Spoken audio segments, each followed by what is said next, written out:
नमस्कार focus plus रो स्वतंत्र कार्यक्रम महिषी महिलार द्वितीय अध्याय को स्वागत करुछि मु तपसी। शरीर निस्वर कीर्ति अवनेश्वर सबु समय पाई मानव हृदय रे अलिबा गार सृष्टि करुथिबा एही सबु कीर्तिर कर्ता को अमर करी रखे समय। केते केते हजिला व्यक्तित्व को निहाती झुरुथाए एही माटी पानी आउ पवन। सेमिति एक उज्जवल व्यक्तित्वर अधिकारिणी हेउचंती मदर टेरेसा।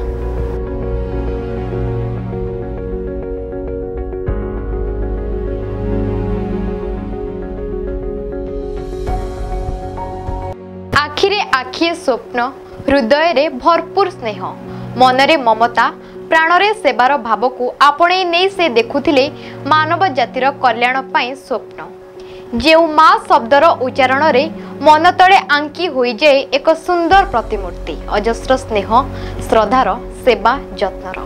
सेही माँ थिले समग्र मानव जातिर अति परिचित अति आपणार माँ Teresa mother Teresa. Where does this love begin? In our own family, in our own home. How does it begin? By praying together. Family that prays together stays together. And if you stay together, you will love one another as God loves each one of you. Mother Teresa तांकर मूल नाम थिला आग्नेस। से प्रथम विश्वयुद्धर 4 वर्ष पूर्वर 1910 August 27 तारिख रे समृद्ध बणिक परिवार रे जन्म ग्रहण करथिले। तांको पितांक नाम थिला कुल बुझासिओ। वृत्ति रे व्यवसायी हेले मध्य तांको पिता दीन दुखीक निमंते उत्सर्गीकृत जीवन नै बंचिथिले। दारिद्र पीड़ित जनसाधारण को विपद बेले साहाय्य करिबा और सेमानकर अन्न कष्ट निवारण निमंते प्रयत्न करिबारे से खूब तत्पर थिले। तांको कन्या भावरे आग्नेस सेही मोहनीय गुणगुड़ी को निज भितरे खोजी पाइथिले।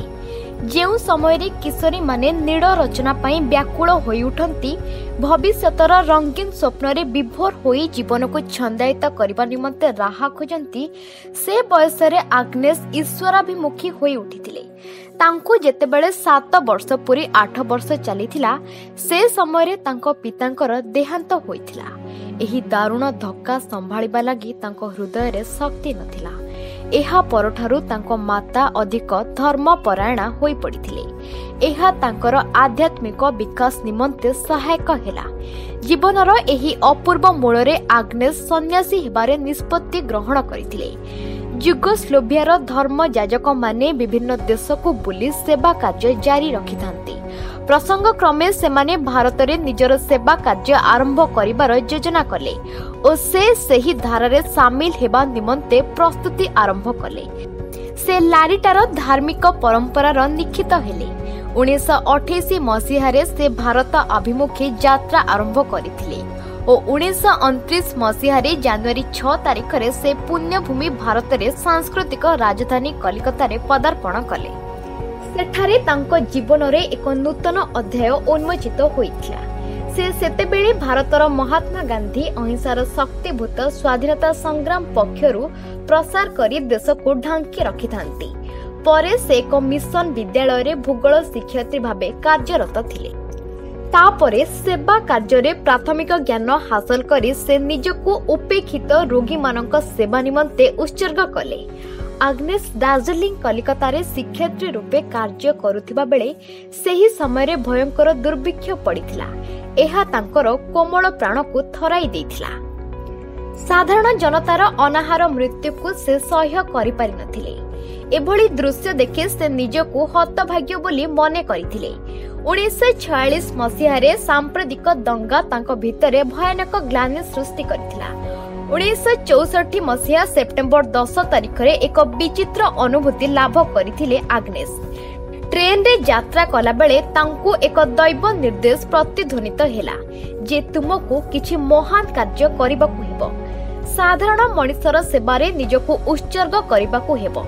सेबेठारु से कलिकतार सहर तळी अंचल को चली आसीथिले साधारण जनतांकर सेवा करिबा पई।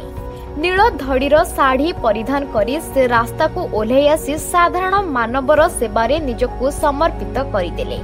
कुष्ठ रोगी मानकु आंतरिकतार सहित सेवा शुश्रूषा करी पीड़ित जनतार मां पालटे जाइथिले आग्नेस, जहा तांकु मदर टेरेसा भावरे विश्वरे परिचित कराई देथिला। दरिद्र जनतार मां भली तत्पर होई पड़ंती आग्नेस। दिन परे दिन चांदा संग्रह करिबा परे दारिद्र मानक सेवारे कटि जाए दिन। एही कार्य पाई तांको बहुत अपमान सह कटु कथा सुनिबाकू पड़ुथिला। ता परे भी से अटकी जाई नथिले। देवभूमि रे ठिया होई से परर अपंतरा धारा बुहाई चलती। शेषरे 1997 मसीहारे इहलाल त्याग करिथिले। दर्शक बंधु, किए कहे नारी अबला दुर्बला तो आउ किए कहे झीटी जन्म हेबा पाप, किंतु अनेक कहती दुहिता दुई कूल को हिता। सतरे आज महिला भूमिरु भूमा महासमुद्रु महाआकाश सबुठी निजर स्वतंत्र परिचय सृष्टि करि परिछि, जहा महिला प्रति थिबा नीच मानसिकतारे परिवर्तन आनिबाकू बाध्य करिछि। सेमिति जणे महिला हेउछंती Sarojini Naidu. Friends, I come to you from many thousand miles away as the ambassador of a very ancient country to the youngest nation in the world. Sarojini Naidu सारा विश्व रे जड़े परिचित नारी थिले। निजर बुद्धिमता बाक्चातुरी उच्च कोटीर वक्तव्य तांकु जड़े महेयसी महिला भावे प्रतिष्ठित कराई पारिथिला। से एकाधार रे थिले जड़े कवि, नारी नेत्री और बाग्मी।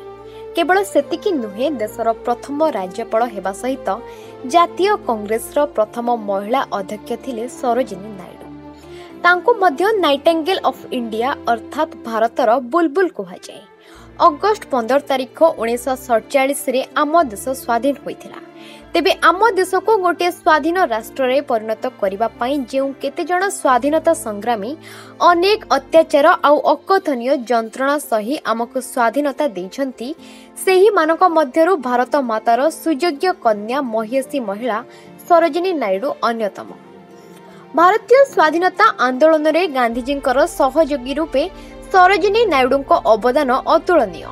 सेहीपरि जड़े इंग्राजी कवि रूपे भारतीय इंग्राजी साहित्यर इतिहास रे तांको स्थान स्वतंत्र। सरोजिनी नायडू 1879 मसीहा फेब्रुआरी 13 तारिख रे हैदराबाद रे जन्म ग्रहण करथिले। डॉक्टर अघोरनाथ चट्टोपाध्याय और तांकर पत्नी बरदा सुंदरी देवींकर 8टी संतान मध्यरु सरोजिनी ज्येष्ठ संतान थिले। ब्राह्मण परिवार रे जन्म होइथिले मध्य मुसलमान संस्कृति प्रधान हैदराबाद शहर रे बढ़िथिबारु से निजको अधा हिंदू अधा मुसलमान मने करुथिले। पिता अघोरनाथ जणे ज्ञानी गुणी और प्रकृति प्रेमी व्यक्ति होइथिबा बेले माता बरदा सुंदरी मध्य जणे शिक्षिता महिला थिले। से बंगला भाषा रे कविता रचना करुथिले। बापा और मां उभयंकर प्रतिभा सरोजिनी पाखरे देखिबाकू मिलिथिला। सरोजिनी पिता अघोरनाथ जड़े साहित्यिक विज्ञानी और हैदराबाद स्थित एक कॉलेज अध्यक्ष थिले। तेणु से बड़ झियो सरोजिनी को निज ढांचारे गढ़ा चाहूले। सेथिपाई से तांकु कोनोसी साधारण स्कूल ले न पढ़ाई इंग्रेजी स्कूल ले पढ़ाई थिले। सेही समय रे हैदराबाद रे झियो मानक पाई भलो हाई स्कूल मध्य नथिला। तेणु शिक्षा पाई तांको मैड्रास जिबाकू पड़िथिला। मात्र 12 वर्ष बयस रे सरोजिनी मैट्रिकुलेशन परीक्षा रे मैड्रास विश्वविद्यालय रे प्रथम स्थान अधिकार करी समस्त को चकित कर देथिले। कुहा जे सरोजिनी को इंग्राजी कविता रे मुग्ध होई हैदराबाद रो निजाम तांको विदेश रे पढ़िबा पई वृत्ति प्रदान करिथिले। आज सरोजिनी नायडू नाहंती सत, किंतु तांको द्वारा रचित एकाधिक इंग्राजी कवितार मंत्रमुग्ध पाठक तांको मने पकाउछंती। एही महेयसी महिला आदर्श रे बहु युवती निज उपरे आस्था प्रकट करबा सह पर उपकार रे निजको शामिल करूछंती। दर्शक बंधु, नंदिनी एक स्पर्धित उच्चारण। किए कहे से अनन्या, आउ किए कहे बन्ही कन्या, हेले से ए माटीर महक।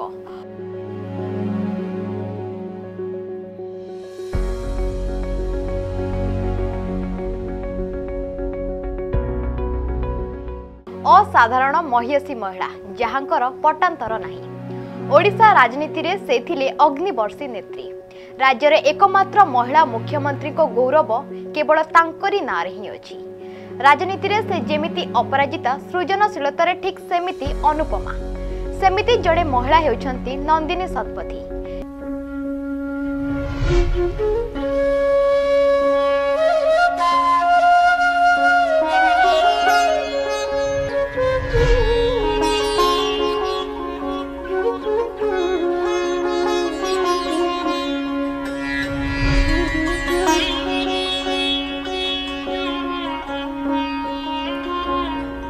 उन्नीस 31 मसीहा जून मास 9 तारिख रे कटक सहर रे से जन्म ग्रहण करथिले।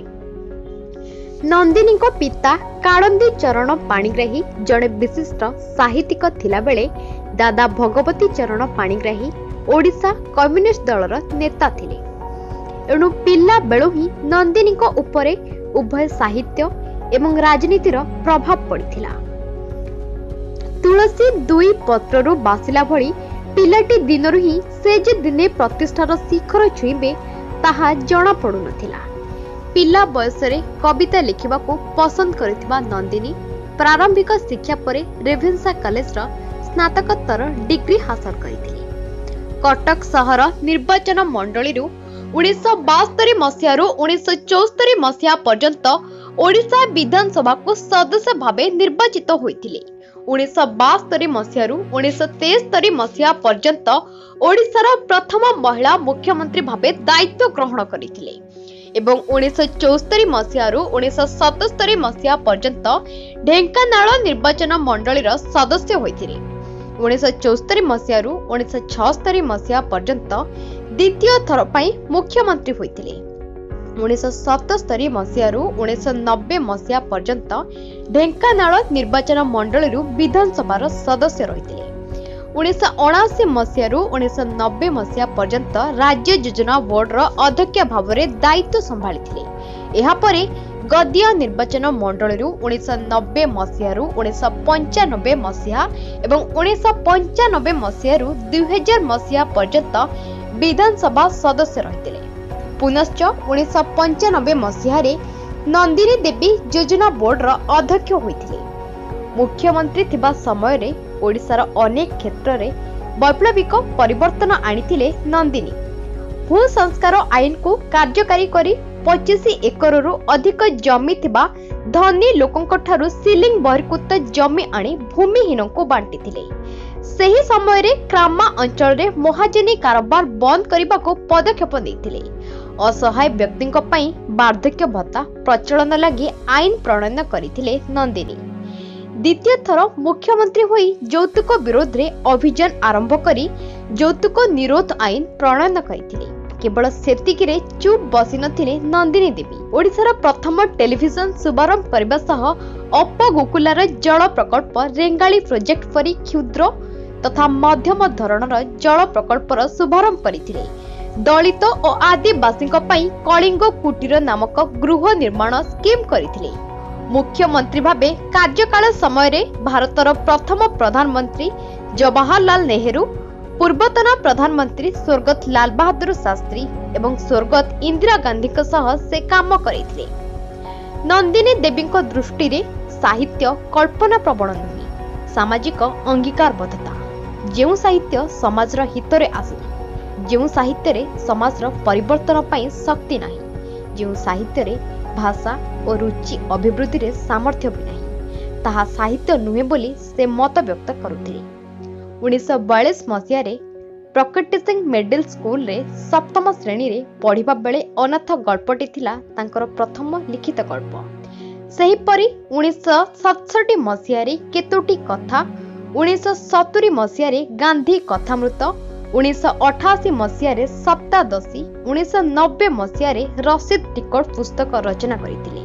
तांको द्वारा रचित रसीद टिकट पुस्तक पाई से 1990 मसीह रे नंदिनी देवी को केंद्र साहित्य एकाडेमी रो पुरस्कार मिलिथिला। सेही परी टिके सुना हजिगला उपन्यास सहित बहु क्षुद्र गल्प कविता प्रबंध और अन्यान्य लेखा विभिन्न ओडिया पत्र पत्रिका प्रकाशित होईछि। प्रजातंत्र प्रचार समिति, ओडिशा साहित्य एकाडेमी, केंद्र साहित्य एकाडेमी और बहु अनुष्ठान तरफ नंदिनी को सम्मानित करा जायछि। खाली जे राजनैतिक नेत्री, लेखिका, समाजसेवी हेबा सह प्रत्येकटी कार्य को सुचारू रूपे निर्वाह करिबारे सिद्धि हस्ता थिबा नंदिनी देवी को ओडिया पाई अवदान थिला अतुलनीय। से थिले दुखी रंकी मानकर साथी आउ गरीब मानकर दुख हारिणी। पिलाटी बेलरू कहार दुख दुर्दशा देखिले सते जेमिति तांको हृदय कांदी उठुथिला।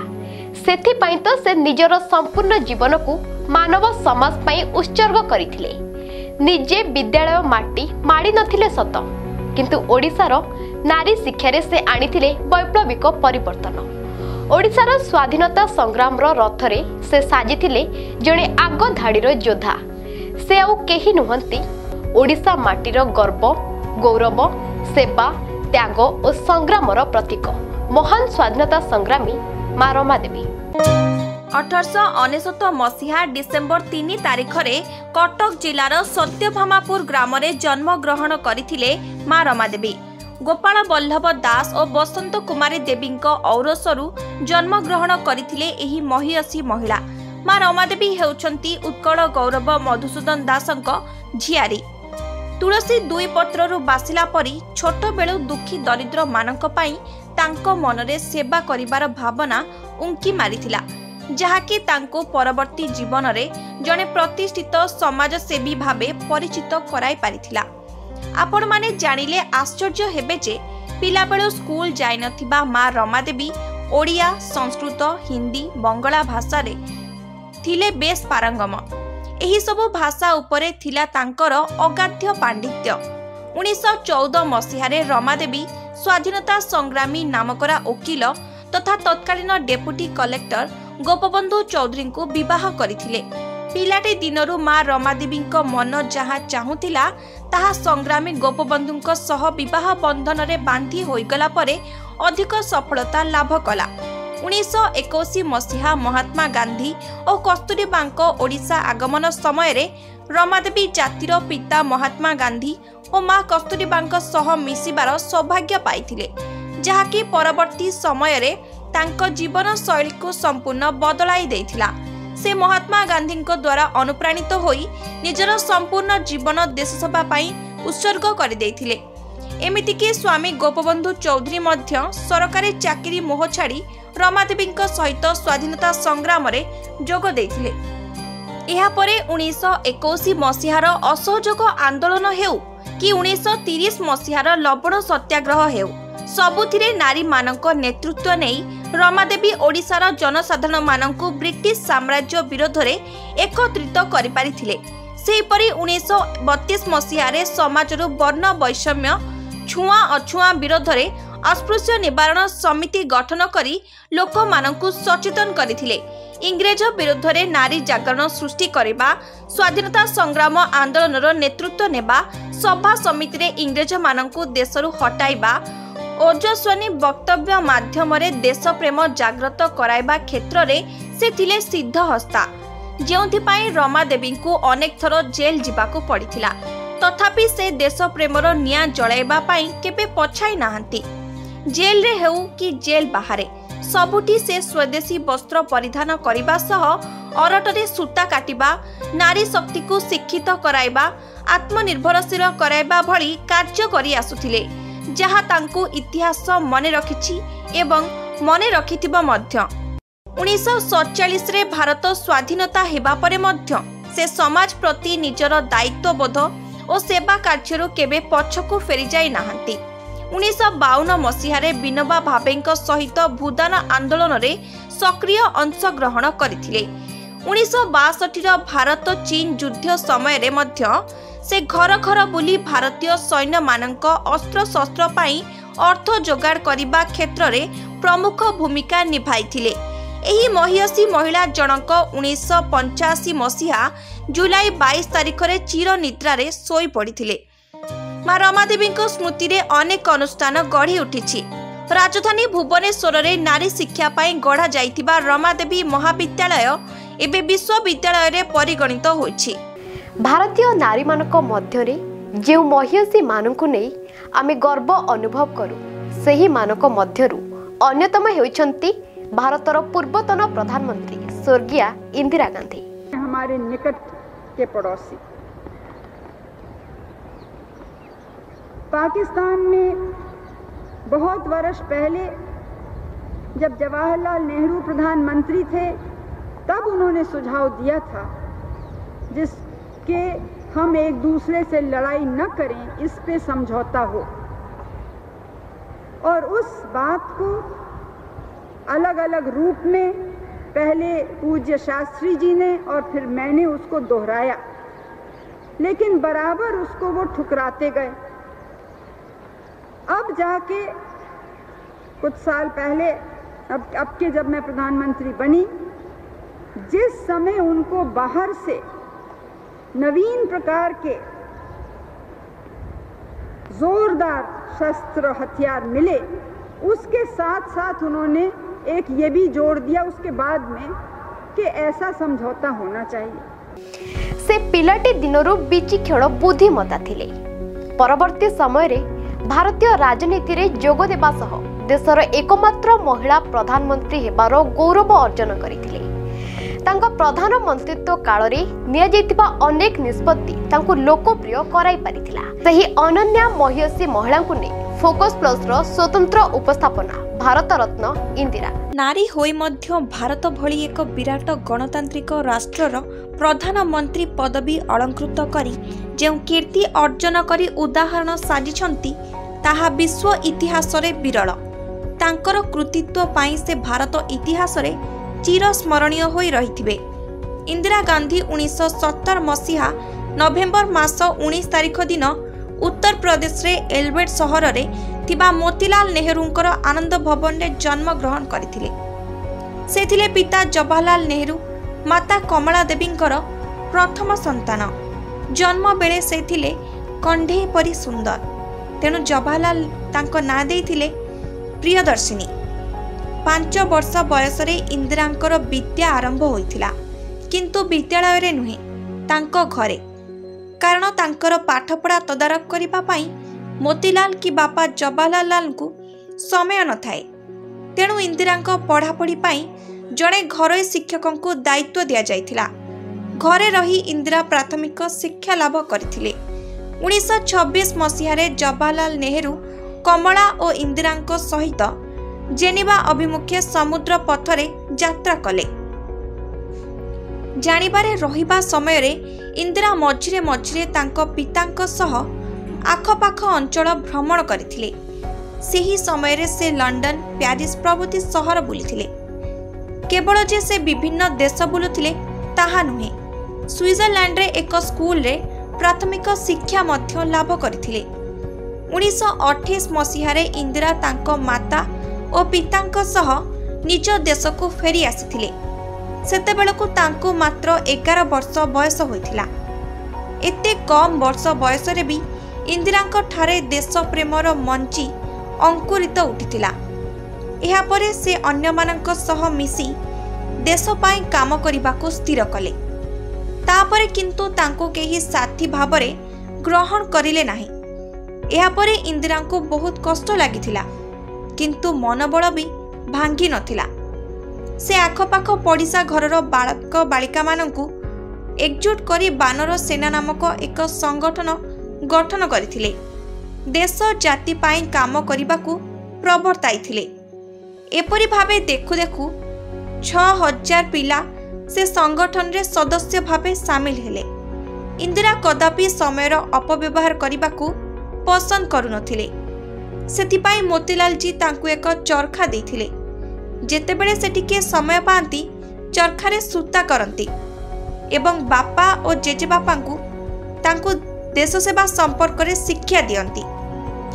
बापा जेजे बापांको संस्पर्श रे आसी भविष्यत रे जने निर्भीक राष्ट्रनेता देश सेविका होई पारिथिले। 1942 मसीहा मार्च 26 तारिख रे हिंदू राजनीति अनुसार फिरोजको सह से विवाह बंधन रे बांधी होइथिले।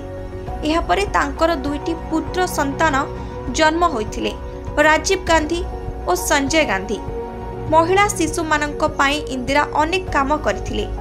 से India council of childs welfare रो अध्यक्षा और international union of child welfare रो उपाध्यक्ष रहिबा सह इलाहाबाद स्थित कमला नेहरू हॉस्पिटल रो ट्रस्टी मध्य थिले। इंदिरा निजर सामाजिक सेवा पाई 1953 मसीहारे संयुक्त राष्ट्र तरफ मदर अवार्ड रे सम्मानित होइथिले। तेबे 1959 मसीहारे भारतीय जातीय कांग्रेस रो सभापति भावे निर्वाचित होई से तांकर राजनीतिक जीवन आरंभ करथिले। हाल में हमारे एक पड़ोस में भी एक झगड़ा उठ खड़ा। आपको तो मालूम है कि हमारी नीति हमेशा दोस्ती की रही है और हमने कोई रास्ता नहीं छोड़ा जिससे कि दोस्ती और मजबूत न हो, चाहे पाकिस्तान से या बांग्लादेश या नेपाल या श्रीलंका। ये हैं हमारे निकट के पड़ोसी। पाकिस्तान में बहुत वर्ष पहले जब जवाहरलाल नेहरू प्रधानमंत्री थे तब उन्होंने सुझाव दिया था जिसके हम एक दूसरे से लड़ाई न करें, इस पे समझौता हो। 1964 रे पिता जवाहरलाल नेहरू मृत्यु परे प्रधानमंत्री पद पाई दौड़े सामिल हेबाकू मना करी लाल बहादुर शास्त्री मंत्रिमंडल रे जड़े कैबिनेट मंत्री भावे जोग देथिले। परवर्ती समय रे लाल बहादुर शास्त्री मृत्यु परे 1966 रे अनुष्ठित साधारण निर्वाचन रे तांको विरोधी प्रार्थी मोरारजी देसाई को परास्त करी भारतर प्रधानमंत्री भावे निर्वाचित होइथिले। सेबेठारु इंदिरा गांधी केबे पछकु फेरी नथिले। 1966 मसीहा जनवरी 26 तारिख दिन इंदिरा प्रधानमंत्री भावे शपथ ग्रहण कले। स्वतंत्र बांग्लादेश गठन रे इंदिरांकर भूमिका थिला गुरुत्वपूर्ण। बांग्लादेशर मुक्ति युद्ध परे इंदिरांकर लोकप्रियता आहुरी बढ़ीगला। से केवल प्रधानमंत्री नथिले, से अदम्य साहस, अप्रतिम राजनीतिक विचार बुद्धि एवं संघर्ष क्षमतार मनोरम राष्ट्र रे प्रतिमूर्तिर प्रतीक थिले। भारतर सैन्य शक्ति और सामाजिक व्यवस्था जे नित्यांत उत्तम एवं भारत को डराई धमकाई दबाई दिया जाय पारिबो नाही बोली एकथा सारा विश्व मध्य स्वीकार कला। इंदिरांकर एही महान कार्य पाई भारत रत्न उपाधि रे भूषित करागला। इंदिरा विज्ञानर प्रगति पाई यथेष्ट ध्यान मध्य देउथिले। तेणु इंदिरांकर शासन काल रे भारतर वैज्ञानिक माने एभली काम करथिले जेउथिरे कि सारा दुनिया आश्चर्य होई जायथिला। 1947 मसीहा मे 18 तारिख दिन राजस्थान रे पाखरन परमाणु परीक्षण करा जायथिला। सेही दिन ठारू भारत परमाणु जुगरे प्रवेश कला। इंदिरांक शासन काल रे एहा थिला सबुठारू महत्वपूर्ण उपलब्धि। इंदिरांक चेष्टारे फलस्वरूप भारत तार प्रथम महाकाश यात्री श्री राकेश शर्मा को महाकाश को पठाइबा को सफल होइथिले, जहाँकि आम देश भारत पाई उल्लेखनीय घटना। स्वाधीनतार 36 वर्ष भितरे 2 जण महान जननेता को शहीद हेबाको पड़िथिला। 1948 मसीहा जनवरी 30 तारिख रे महात्मा गांधी एवं 1948 मसीहा अक्टोबर 31 तारिख दिन श्रीमती इंदिरा गांधींकर आतताईंक हातरे शहीद हो जाइथिले। उभयंकर हत्या गुली चोटरे दिल्ली सहर रे होइथिला। तांकर वियोगरे गोटिए जुगर अवसान घटिथिला।